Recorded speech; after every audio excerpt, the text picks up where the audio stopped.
So a lot of my clients want to know, why am I so hung up on core exercise? Well, core exercise is super important because your core, which is actually defined as from your shoulders to your hips, assists all of your other muscles in their movement. So when your arms and legs are moving, your core muscles are what keeps them stable and keeps them connected to the center of your body, which is controlled by your spine. Your spine is just a series of bones, your spine and your ribs. And the only thing that's keeping those bones in the right place are the muscles around them. So we want the core muscles to be strong. Now, think about this. At the very bottom of your core is what's called the pelvic floor, right? Those are the muscles that are literally at the floor of your pelvis. And they're kind of like the hammock that holds everything up in your body. So what's the big deal about keeping those strong? Well, imagine now that over time, as you're upright, either sitting or standing, gravity is pulling all of those things that are in the center of your torso downward, all of your organs, all of your muscles, all of your contents in your stomach. And over time, if you don't strengthen up those pelvic floor muscles, they start to loosen and stretch. And what happens then is that everything above your bladder starts to press down on your bladder. And slowly over time, that can lead to incontinence. That's a word we really don't like to hear, is it? So let's think into the future. If we want to avoid that, we want to keep our pelvic floor muscles strong. Well, how do you do that? Or how can you tell if they are strong? Well, here's one sure way that you can tell is if you're peeing, can you stop? Can you tighten those muscles, pull them in, pull them up, and stop the flow of urine? Because if you can, that's pretty good.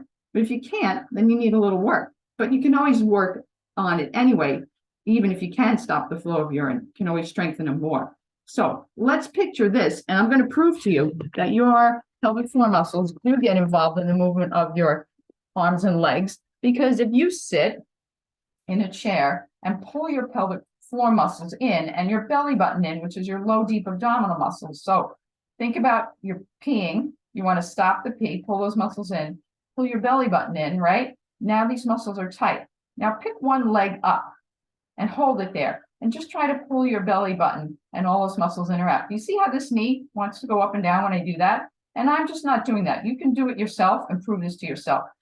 Okay? So if you want to exercise those muscles, you don't even have to stand up. You could just do as I'm saying, pull it in like you're peeing, pull the belly button in and out. You could also pull them in, hold them in, and try to lift up your knees. Your feet are coming off the floor just a little bit up and down. You don't even have to stand up to do this.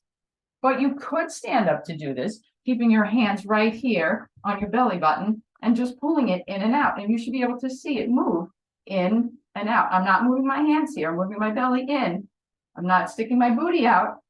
Just moving my belly button in and out, away from the hands, nice and tight. Okay, so it's very simple to work those pelvic floor muscles and to keep everything tight and toned in there. And it's also very important. For other abdominal exercises, you can see some of my other videos. I have plenty of ways that you can work not only the low, deep abdominals, but the center, the rectus abdominis, which is the long one that goes all the way up and down, and the obliques on the sides and the intercostals around your ribs. You should be working all of those, but most important, those pelvic floor muscles. So we know why. Thanks for joining me.